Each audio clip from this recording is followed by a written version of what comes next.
দেৱাজ Deka food and ব্লগছৰ এটা নতুন ভিডিঅ'লৈ আপোনাক সকলোকে স্বাগতম জনাইছোঁ। আজি আপোনালোকক লৈ আহিছোঁ এটা গাহৰি মাংসৰ ৰেচিপিটো একদম চিম্পল হ'ব, বেছি মা মছলা নিদিওঁ, একদম চিম্পলভাৱে বনাম। আচলতে মই নবনাওঁ, মই ইমান ভালকৈ বনাব নাজানো, বৌয়ে বনাব। তো আহক ভিডিঅ'টো আৰম্ভ কৰোঁ। এয়া গাহৰি মাংসখিনি ধুনীয়াকৈ কাটি লৈছোঁ, এয়া চাওক, এয়া ধুনীয়াকৈ কাটি লৈছোঁ গাহৰি মাংসখিনি। আৰু এইফালে আছে আলু, পিঁয়াজ, কেঁচা জলকীয়া,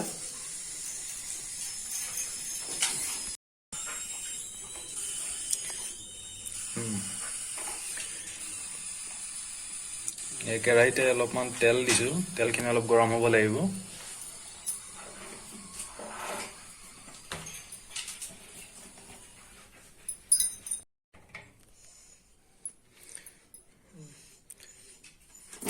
আলুখিনি ফ্ৰাই কৰিম, আলুখিনি ধুনীয়াকৈ ফ্ৰাই কৰিম এতিয়া।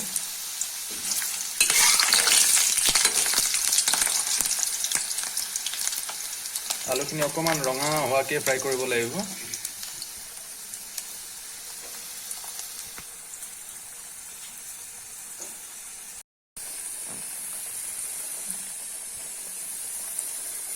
এয়া চাওক, আলুটো অলপমান ব্ৰাউন কালাৰ হৈছে, আলুখিনি এতিয়া আমি নমাই থ'ম।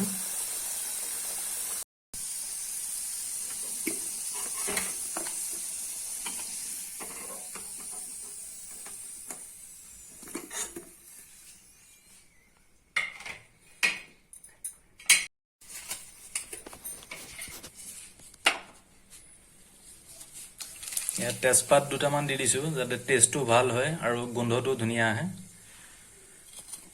ইয়াত পিঁয়াজ, কেঁচা জলকীয়া ধুনীয়াকৈ ভাজি ল'ব লাগিব।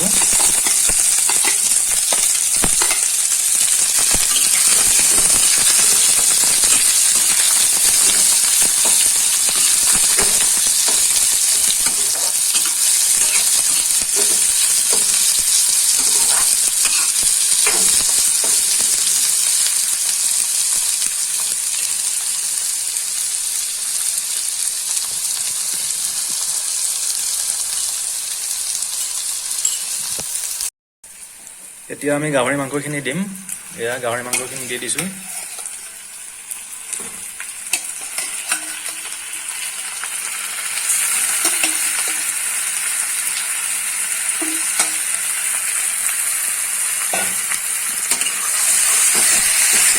গাহৰি মাংসখিনি ধুনীয়াকৈ ভাজিব লাগিব।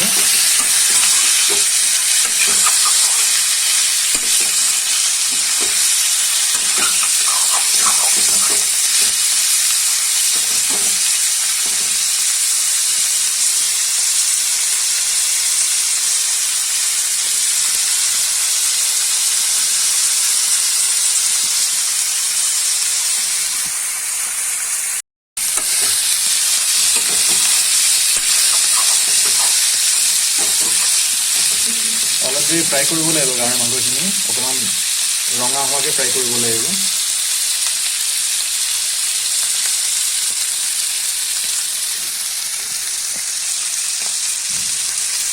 আজি গাহৰি মাংস বেছি অনা নাই, কাৰণ আমাৰ খোৱা মানুহ আজি খুব কম আছে, গতিকে আজি দুজনৰ জোখৰেহে গাহৰি মাংস আনিছোঁ। আদা নহৰুখিনি ধুনীয়াকৈ কুটি লোৱা হৈছে। বেছি মা মছলা আজি দিয়া নাই, একদম চিম্পুলভাৱে বনাইছোঁ। এতিয়া দিছোঁ আমি হালধি,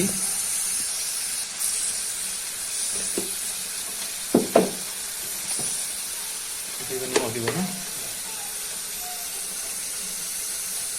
এয়া নিমখটো আপুনি নিজৰ সোৱাদ অনুসৰি দিব পাৰিব।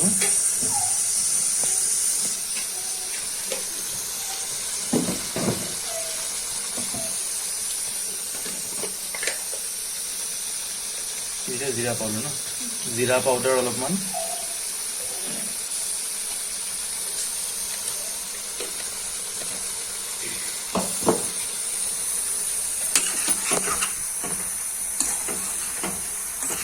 এতিয়া অলপ দেৰি মাংসখিনি ভাজিব লাগিব।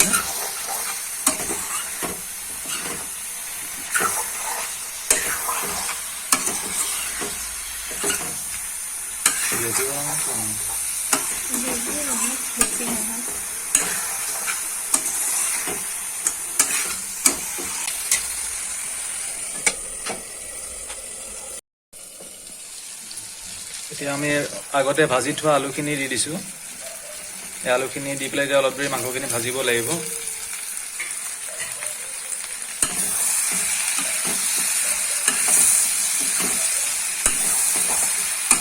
এতিয়া চাওক মাংসখিনি বহুত ধুনীয়া কালাৰ হৈছে।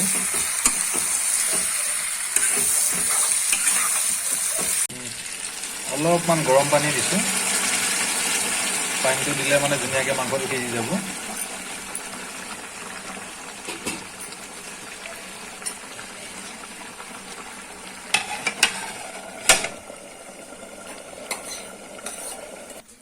ফাইনেলি আমাৰ মাংসখিনি হৈ গ'ল। এতিয়া আপোনাক টেষ্ট কৰি জনাই আছোঁ কেনেকুৱা হৈছে। এতিয়া চাওক মাংসখিনি কিমান ধুনীয়া হৈছে কালাৰটো। টেষ্ট কৰি জনাই আছোঁ মাংসখিনি কেনেকুৱা হৈছে। এয়া চাওক।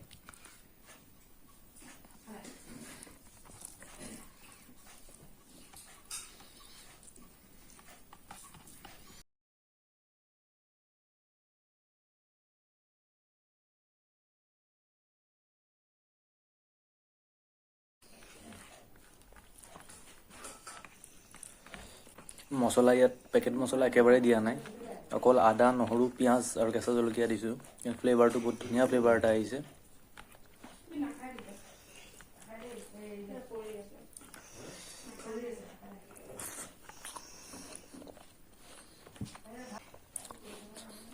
আশা কৰোঁ ভিডিঅ'টো চাই ভাল পালে। যদি ভিডিঅ'টো চাই ভাল লাগিল তেনেহ'লে ভিডিঅ'টো প্লিজ লাইক কৰিব আৰু ছাবস্ক্ৰাইব কৰিব। আৰু মোৰ চেনেলটোত এনেকুৱা ধৰণৰ ভিডিঅ' মই আপলোড কৰি থাকিম। গতিকে চেনেলটোৰ লগত জড়িত হৈ থাকিব। আজিলৈ ইমানেই। ধন্যবাদ।